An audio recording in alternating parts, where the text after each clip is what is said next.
ఊడ్చిన తర్వాత ఇలా చెత్త చాటలోకి చెత్తనంతా వేసాం కదండి. ముందుగా ఈ చెత్త చాటను ఇలా క్లీన్గా చేసుకున్న తర్వాత మన ఇంట్లో ప్లాస్టిక్ కవర్లు ఎన్నో ఉంటాయండి. దాంట్లో నుంచి ఇలా ఒకటి తీసి ఈ చెత్త చాటకు ప్లాస్టిక్ కవర్ని వేసి ముడివేసామనుకోండి, కవర్ నుంచి ఈ చెత్త చాట అనేది వేరు కాకుండా ఉంటుంది. అప్పుడు మనము ప్రతిరోజు ఇల్లు ఊడ్చినప్పుడు ఇలా కవర్లోకి ఎత్తేసామనుకోండి, చెత్త చాట ఎప్పుడు చూసినా కూడా చాలా ఫ్రెష్గా ఉంటుంది. ప్రతిరోజు క్లీన్ చేయాల్సిన పని కూడా ఉండదు. ఇలాంటి కవర్ వేసినా కూడా ఎంత పల్చగా ఉన్న డస్ట్ అయినా కూడా ఇందులోకి వస్తుంది. ఇలాంటి బౌల్లో కానీ ప్రెషర్ కుక్కర్లో మనము ఎగ్స్ని ఉడికించుకున్నామనుకోండి, ఇలా నల్లగా మారిపోతుంది. ఇలా నల్లగా మారిన బౌల్లోకి కొద్దిగా సాల్టును, నిమ్మకాయ రసాన్ని వేసి ఇలా బాగా రుద్దేసేయండి. ఇలా 1 నిమిషం పాటు బాగా రుద్దేసిన తర్వాత మనము గిన్నెలు తోమే సోప్తో క్లీన్ చేసుకున్నామనుకోండి, ఇలాంటి బౌల్స్ అనేవి మళ్ళీ ఎప్పటిలాగా నీట్గా ఉంటాయి. మనము పూలను ఇలా ఎక్కువగా తెచ్చుకున్నప్పుడు ప్లాస్టిక్ కవర్లో పెట్టి ఫ్రిడ్జ్లో పెట్టేసామనుకోండి, దాంట్లో తడి ఎక్కువగా ఉండటం వలన రెక్కలు రాలిపోవటం కానీ పువ్వులు అనేవి త్వరగా పాడవటం లాంటివి జరుగుతాయి. ఇంట్లో ఇలాంటి న్యూస్ పేపర్ ఉందనుకోండి, దాన్ని ఇలా చిన్న చిన్న పీసెస్గా కట్ చేసుకొని ఈ పూలల్లో వేసేయాలి. కవర్లో ఉన్న వాటర్ని అంతా దులిపేసిన తర్వాత న్యూస్ పేపర్ ఉంటుంది కదండి, ఆ న్యూస్ పేపర్ని ఈ కవర్ అడుగు భాగాన పెట్టేసి ఆ తర్వాత మనము ఈ పువ్వులను ఆ కాగితాలను వేసామనుకోండి, పువ్వులలో ఉండే తడినంతా కూడా ఈ పేపర్ అనేది అబ్జర్వ్ చేస్తుంది. అప్పుడు మనము పువ్వులను ఎన్ని రోజులు ఫ్రిడ్జ్లో పెట్టినా కూడా చాలా ఫ్రెష్గా ఉంటాయి. ఒక బకెట్లో కొన్ని వాటర్ని తీసుకున్నాక పసుపును, రాళ్ళ ఉప్పును వేసుకోవాలి. వీటితో పాటు మన ఇంట్లో ఉండే ఏదైనా లిక్విడ్ని కానీ సర్పును వేసుకున్నాక లైజాల్ కానీ మంచి సువాసన వచ్చేది ఏదైనా వేసుకోవచ్చు. 1 టీ స్పూన్ వరకు నిమ్ముప్పును కూడా వేసుకోవాలండి. ఇది ఇలా క్రిస్టల్ మాదిరిగా ఉంటుంది. అన్ని కిరాణం స్టోర్లో అవైలబుల్గా ఉంటుంది. మనము ఎప్పుడైతే ఫ్లోర్ క్లీనింగ్ చేసామో ఆ టైంలో ఈ నిమ్ముప్పును వేసుకున్నాం అనుకోండి, గట్టిగా అతుక్కున్న మరకలు పోవటమే కాకుండా టైల్స్ అనేవి చాలా నీట్గా క్లీన్గా కనబడతాయి. మళ్ళీ మనము ఒక 15 డేస్ వరకు కూడా మాప్ పెట్టాల్సిన పని కూడా ఉండదండి. ఆ టైల్స్ అనేవి అంత నీట్గా కనబడతాయి. ఫ్లోర్ని క్లీన్ చేసుకున్న తర్వాత మనము ఇలా మురికి అనేది మాప్ నుండి బాగా వస్తుంది కదండి.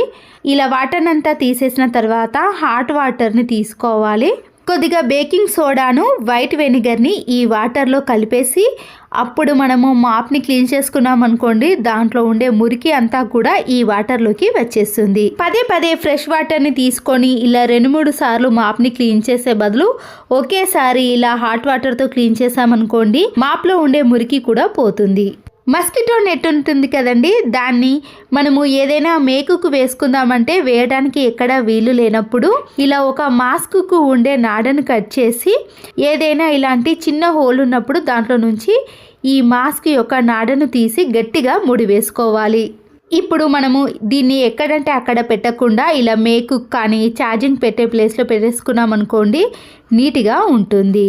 అయిపోయిన ధూప్ స్టిక్ బాక్స్ ఉంటుంది కదండి, వేస్ట్ అని పడేసాం కదా, వీటిని మనము చాలా రకాలుగా యూజ్ చేసుకోవచ్చండి. ఇలా ఖాళీ అయిన ధూప్ స్టిక్ బాక్స్ని మీరు దేనికైనా యూజ్ చేసుకోవచ్చు. ఇలా హోల్ ఉన్న ధూప్ స్టిక్ బాక్స్లో నెయిల్ పాలిష్ కానీ, నెయిల్ రిమూవర్ కానీ, ఇలాంటి ఫెవికల్ బాక్సులు కానీ, రోజ్ వాటర్ బాటిల్ కానీ ఇలా ఏది పెట్టుకున్నా కూడా అది కింద పడిపోకుండా ఇందులోనే ఉంటుంది కాబట్టి చూడ్డానికి కూడా ఈజీగా ఉంటుంది. పిల్లలైనా మనమైనా వెతకాల్సిన పని కూడా ఉండదు. అయిపోయిన టానిక్ సీసాలు ఉంటాయి కదండి, వాటికి ఇలాంటి క్యాప్ వస్తుంది కదా, దాన్ని మనం పడేయకుండా వాటర్ బాటిల్ యొక్క క్యాప్ను కూడా తీసుకొని ఈ సిరప్ క్యాప్లో ఇలాంటి క్రీమ్స్ కానీ లేదా పౌడర్ కానీ కుంకుమ కానీ వేసుకొని మనము ఈ వాటర్ బాటిల్ క్యాప్ని పెట్టేసామనుకోండి, టైట్గా ఉంటుంది, అది కింద పడిపోకుండా ఉంటుంది. మనము ఎక్కడికైనా 2-3 డేస్ బయటకు వెళ్ళాల్సి వచ్చినప్పుడు ఇది అనేది చాలా బాగా యూజ్ అవుతుందండి. ఆన్లైన్లో ఆర్డర్ పెట్టినప్పుడు కానీ లేదా ఏదైనా తీసుకున్నప్పుడు ఇలాంటి కార్డ్బోర్డ్ రోల్ ఉంటుంది కదండి, దాన్ని పడేయకుండా ఇలా కార్డ్బోర్డ్ రోల్ అన్నిటికీ పిల్లల బ్యాంగిల్స్ కానీ మన బ్యాంగిల్స్ని ఎన్ని డజన్లైనా వేసుకోవచ్చండి. అన్ని బ్యాంగిల్స్ కూడా ఇలా ఒకే దగ్గర ఉంటాయి, వెతకాల్సిన పని కూడా ఉండదు.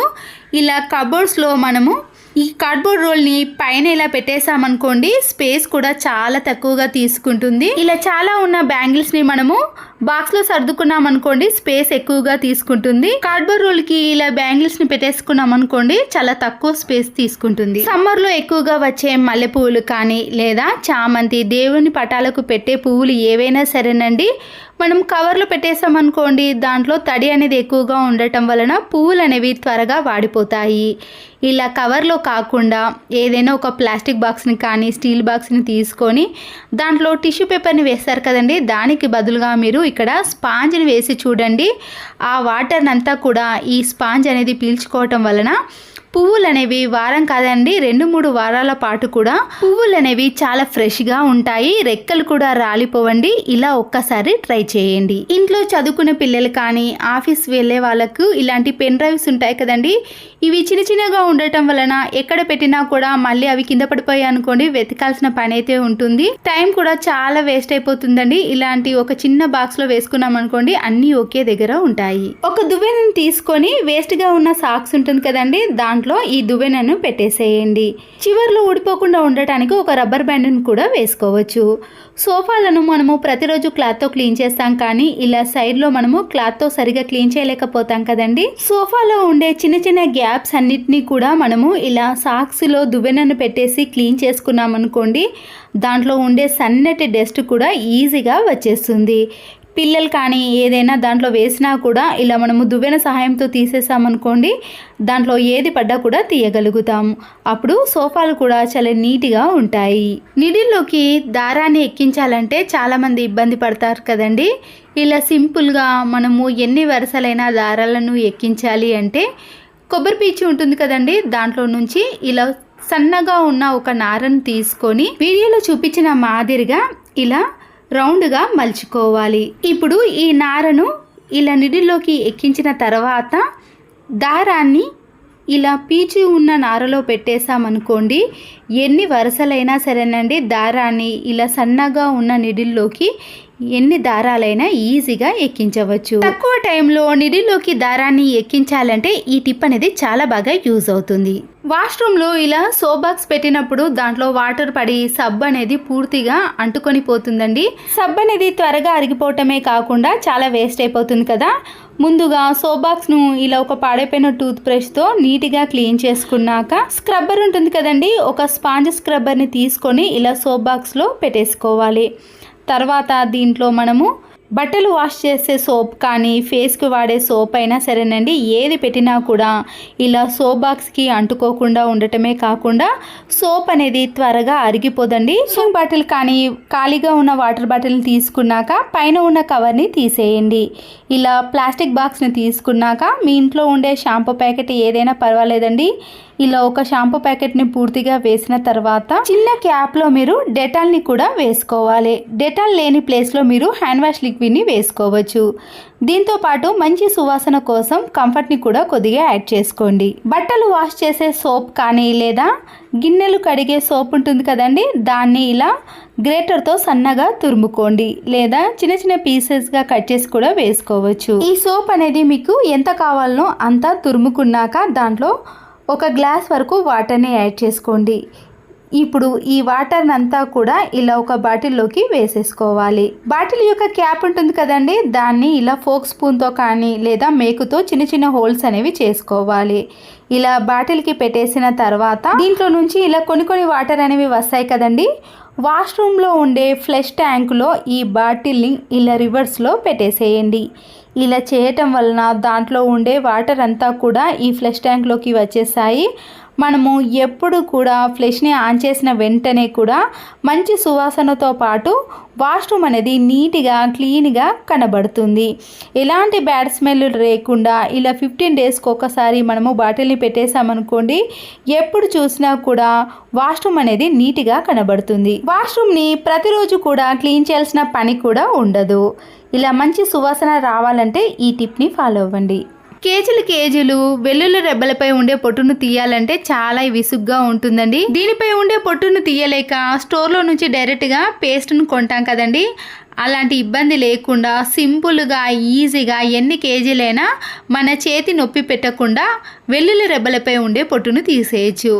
ముందుగా ఇలా వెల్లుల్లిలన్నిటిని కూడా సపరేట్ చేసుకున్న తర్వాత మన ఇంట్లో ఖాళీ ఆయిల్ ప్యాకెట్లు ఉంటాయి కదండి, ఈ ఆయిల్ ప్యాకెట్లో ఈ వెల్లుల్లి రెబ్బల్ని వేసేయండి. దీంతో పాటు 1 టీ స్పూన్ వరకు రాక్ సాల్ట్ని కాకుండా ఇలా సన్నటి సాల్ట్ను వేసేయండి. ఓపెన్ ఉన్న వైపు చేత్తో ఇలా గట్టిగా పట్టుకొని ఒక చేత్తో రఫ్ చేయాలి. దీనివల్ల ఆయిల్ కానీ లేదా సాల్ట్ అనేది ఈ వెల్లుల్లి రెబ్బలకు ఇలా పూర్తిగా అంటుకుంటుందండి.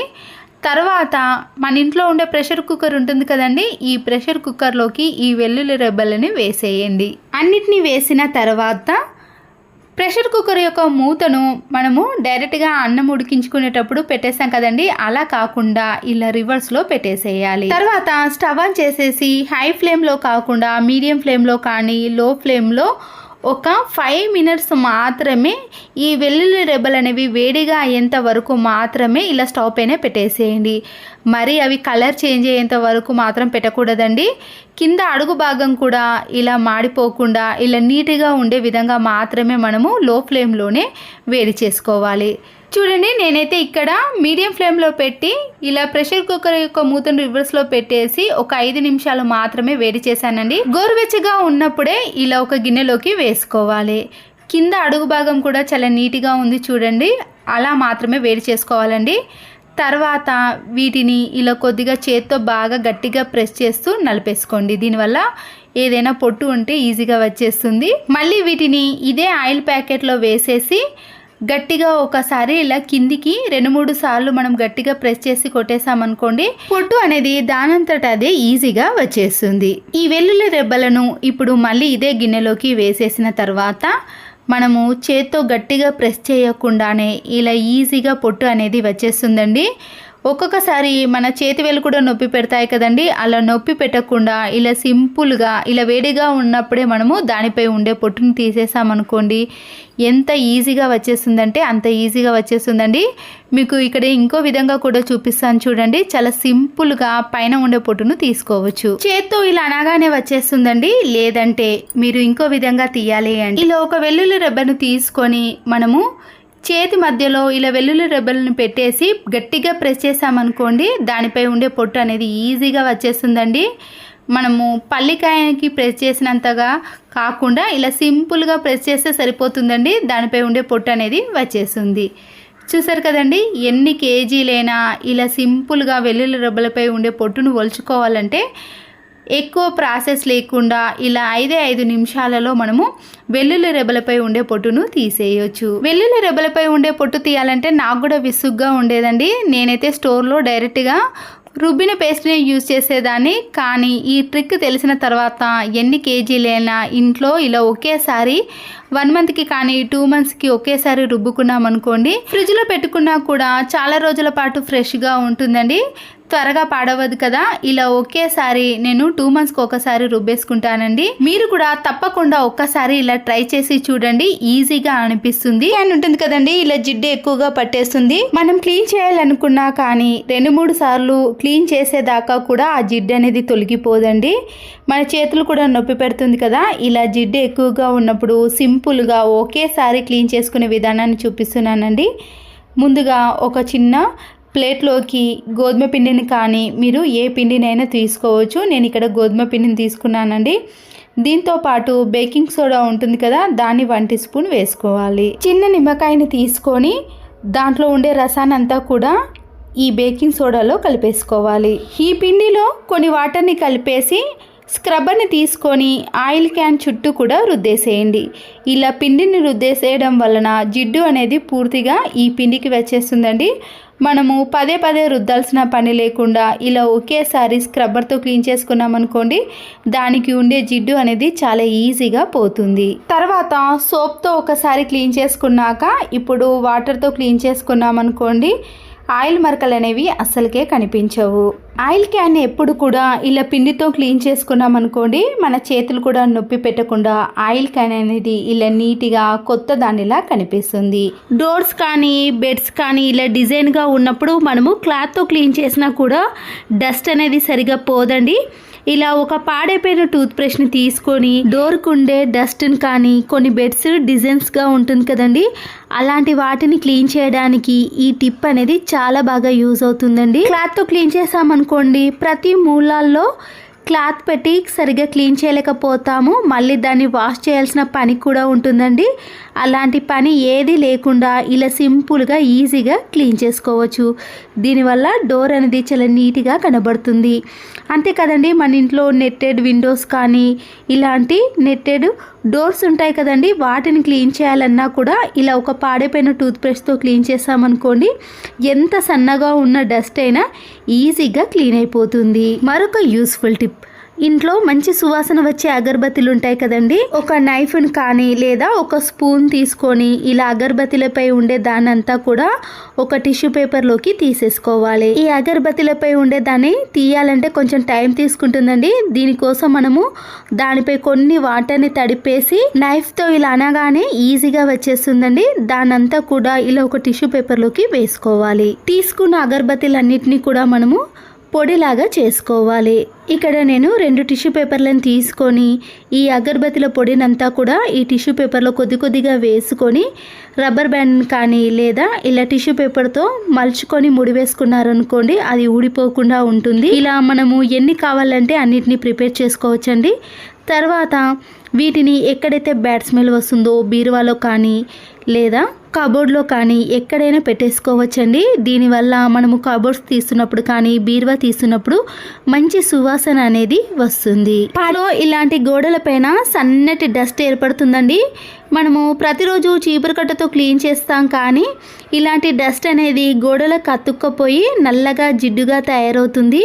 అయితే అలా ఏర్పడకుండా ఉండాలంటే మన ఇంట్లో టాల్కమ్ పౌడర్ ఉంటుంది కదండి, ఏ పౌడర్ అయినా ఇలా గోడలపైన వేసి మనము చేత్తో కానీ ఇలా మామూలుగా ఏదైనా క్లాత్తో ఆ గోడ మొత్తానికి రుద్దేసేయండి. ఎలాంటి డస్ట్ అయినా ఈ పౌడర్ పైనే పడుతుంది.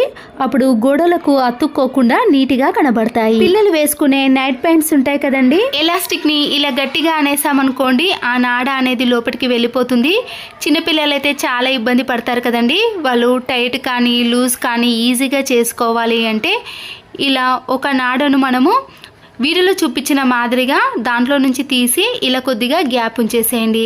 తర్వాత అపోజిట్ నాడను ముందుగా ముడి వేసుకున్న దాంట్లో ఇలా పెట్టేసామనుకోండి, పిల్లలే చాలా ఈజీగా ఇలా లూజ్గా కానీ టైట్గా కానీ ఎలా అయినా వేసుకోవచ్చండి. అప్పుడు నాడ కూడా ఇలా పాయింట్ లోపలికి వెళ్ళకుండా చాలా కంఫర్ట్గా ఉంటుంది. రెబ్బలపై ఉండే పొట్టును తీసినప్పుడు దాన్ని పడేయకుండా ఇలా కవర్లో స్టోర్ చేసుకోవాలండి, మనకి చాలా బాగా యూజ్ అవుతుంది. సోప్ బాక్సులు ఉంటాయి కదండి, ఇలా సోప్ని తీసిన తర్వాత ఈ ఖాళీ బాక్స్లో ఈ వెల్లుల్లి రెబ్బలపై ఉండే పొట్టునంతా కూడా నింపేసేయాలి. మనము ఎన్ని కావాలంటే అన్నిటినీ ఇలా ఒకేసారి ప్రిపేర్ చేసుకున్నాక కబోర్డ్లో కానీ బీరువాలో కానీ చిన్న పురుగులు కానీ జల పురుగులు ఉంటాయి కదండి, ఇలా బొద్దింకల యొక్క బెడద అనేది తగ్గిపోవాలంటే ఈ ఘాటైన స్మెల్కి ఈ బొద్దింకలు అనేవి కబోర్డ్లో అస్సలకే దరిచేరవండి. ఇలాంటి బ్రష్ని తీసుకొని మన ఇంట్లో ఉండే నెట్ విండోస్ కానీ నెట్ డోర్స్ ఉన్నప్పుడు ఈ చిన్న హోల్స్లో డస్ట్ అనేది అలాగే ఉండిపోతుందండి. మనకి వెంటిలేషన్ కానీ గాలి అనేది చాలా తక్కువగా వస్తుంది. ఇలాంటి స్పాంజ్ స్క్రబ్బర్ని కానీ లేదా మామూలుగా బట్టలు వాష్ చేసే బ్రష్ ఉంటుంది కదండి, దాంతోనైనా ఇలాంటి నెట్ డోర్స్ని క్లీన్ చేసుకున్నామనుకోండి, దాంట్లో ఉండే సన్నటి డస్ట్ అనేది ఈజీగా తొలగిపోతుంది. దీన్ని క్లీన్ చేసేటప్పుడు ఖచ్చితంగా ఒక మాస్క్ను వేసుకొని క్లీన్ చేయాలండి, ఎందుకంటే ఈ సన్నటి డస్ట్ అనేది డైరెక్ట్గా ఊపిరితిత్తులోకి వెళ్ళిపోతుంది. తర్వాత దీనివల్ల ఇబ్బంది పడకుండా ఇలా మనము ముందు జాగ్రత్తగా మాస్క్ను వేసుకొని డస్ట్ని క్లీన్ చేసుకోవాలి. హ్యాండ్ బ్యాగులు కానీ పిల్లల యొక్క స్కూల్ బ్యాగులు ఉంటాయి కదండి, ఒక్కొక్కసారి ఆ జిప్ అనేది స్ట్రక్ అవ్వటం కానీ ఇలా గట్టిగా అన్నప్పుడు జిప్ అనేది ఫెయిల్ అయిపోతుందండి. మన ఇంట్లో ఉండే క్యాండిల్ ఉంటుంది కదా, ఇలా క్యాండిల్ మొత్తాన్ని కూడా మనము జిప్పుపై అప్లై చేయాలి. ఇలా అప్లై చేయటం వలన స్మూత్గా జిప్ అనేది ఈజీగా వచ్చేస్తుందండి. అప్పుడు జిప్ అనేది ఫెయిల్ కాకుండా ఉంటుంది. నచ్చితే లైక్ చేయండి. బేకింగ్ సోడాను ఇలా ఒక ప్లేట్లోకి వేసుకున్నాక దాంట్లో కొన్ని వాటర్ని కలిపేసేయండి. పాడైపోయిన ఒక టూత్ బ్రష్ని తీసుకున్నాక ఇలా గోడలపైన పెన్ మరకలు కానీ కలర్స్ మరకలు కానీ ఏవైనా ఉన్నప్పుడు అవి మనము ఎంత రఫ్ చేసినా కూడా రఫ్ కావండి. దాంతోపాటు పైన ఉన్న పెయింట్ కూడా పోతుంది కదా, ఇలా బేకింగ్ సోడా వాటర్ని వేసి బ్రష్తో రాసామనుకోండి, ఆ మరకలు అనేవి చాలా ఈజీగా క్లీన్ అయిపోతాయి. దానిపైన ఉండే పెయింట్ కూడా అస్సలకే పోదండి, ఓన్లీ పెన్ మరకలు ఇలాంటి కలర్ మరకలు అనేవి తొలగిపోతాయి. ఖాళీ ఐస్ క్రీమ్ బాక్సులు ఉంటాయి కదండి, ఇలా దానికి రబ్బర్ బ్యాండ్లను వేసేసి దేనికి దానికి సపరేట్గా ఫోక్ స్పూన్స్ని, నైఫ్ని, సీజర్స్ని, గ్యాస్ లైటర్స్ని, పీలర్స్ని వేసామనుకోండి, మనకి ఎప్పుడు ఏది కావాలన్నా కూడా ఈజీగా తీసుకోవడానికి వీలవుతుంది. ఇలాంటి ఫ్రూట్స్ని తెచ్చుకున్నప్పుడు అవి త్వరగా పాడైపోతాయండి. ఇలా ఫ్రూట్స్ యొక్క కొనలకి లేదా మొదల్లో మనము ఫాయిల్ పేపర్ని వేసి స్టోర్ చేసుకున్నామనుకోండి, 4-5 డేస్ అయినా చిన్న చిన్న పురుగులు వాలినా కూడా ఇలాంటి ఫ్రూట్స్ అనేవి త్వరగా పాడవకుండా ఫ్రెష్గా స్టోర్ చేసుకోవచ్చు. ఎగ్స్ని ఇలా బౌల్లో వేసి ఉడికించుకునేటప్పుడు ఒక్కొక్కసారి దాంట్లో ఉండే సోనా అనేది బయటికి వచ్చేస్తుంది కదండి. అంతేకాకుండా ఎగ్స్ అనేవి త్వరగా ఉడికిపోవాలంటే ఇలా వంట నూనెను వేసి ఉడికించుకోవాలి. ఇలా వేడిగా ఉన్నప్పుడే మనము దానిపై ఉండే పెంకును తీసేసినా కూడా చాలా ఈజీగా వచ్చేస్తుంది. ఎగ్స్ అనేవి పాడవకుండా ఉంటాయి. కోల్గేట్ పేస్ట్ ఉంటుంది కదండి, ఇలా కోల్గేట్ పేస్ట్ని తీసుకున్నాక ఐస్ క్రీమ్ పుల్ల ఉంటుంది. ఈ ఐస్ క్రీమ్ పుల్లకు మనము ఈ కోల్గేట్ పేస్ట్ని ఇలా కొనబాగాన పెట్టేసేయాలి. ఇంట్లో ఇలాంటి స్విచ్ బోర్డ్స్ పక్కన చిన్న హోల్స్ కానీ లేదా ఎక్కడైనా గోడల మధ్యలో మనము మేకులను కొట్టినప్పుడు కూడా చిన్న చిన్న హోల్స్ అనేవి పడతాయి కదండి, అలాంటి వాటిని ఇలా పూర్తిగా ఫిలప్ చేయడానికి కోల్గేట్ పేస్ట్ని అప్లై చేయాలి. ఆరిన తర్వాత ఇది గట్టిగా మారుతుంది కాబట్టి అక్కడ హోల్ అనేది ఉండదండి. దీంట్లోకి ఎలాంటి చిన్న చిన్న పురుగులు కానీ పిల్లలు వేలు పెట్టడం లాంటివి అస్సలకే చేయరు. ఇలా ఐస్ క్రీమ్ పుల్లతో పెట్టేసామనుకోండి, దాని లెవెల్ని సమానంగా చేయడానికి వీలవుతుంది. ఎక్స్ట్రాగా ఉన్నది క్లాత్తో క్లీన్ చేసామనుకోండి, అక్కడ హోల్స్ అనేవి అస్సలకే కనిపించవండి. అప్పుడు ఇల్లు కూడా చాలా నీట్గా కనబడుతుంది.